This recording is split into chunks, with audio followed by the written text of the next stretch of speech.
Syederalun, Ketua Umum Partai Nasdem Surya Paloh menyampaikan penonaktifan Zulfan Lindan melalui rilis surat pada Kamis 13 Oktober 2022.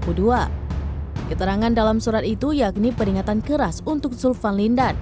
Surya Paloh meminta seluruh kader Nasdem menjadikan hal ini sebagai pelajaran. Zulfan Lindan merupakan pria berketurunan Aceh. Ia lahir di Banda Aceh pada 1 Oktober 1956. Zulfan menempuh pendidikan setara satunya di Universitas Jayabaya. Zulfan Lindan memulai karirnya di partai politik pada tahun 1999. Di mana saat itu ia menjadi kader PDIP hingga tahun 2013. Namun di tahun yang sama pula ia bergabung dengan Partai Nasdem hingga tahun 2022.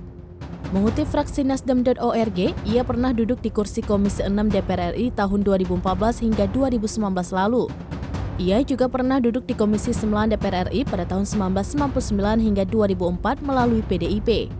Zulfan juga pernah berada di Partai Demokrasi Pembaruan atau PDP dan Partai Nasional Banteng Kemerdekaan atau PNBK sebelum akhirnya memantapkan dirinya mengabdi di Partai Nasdem.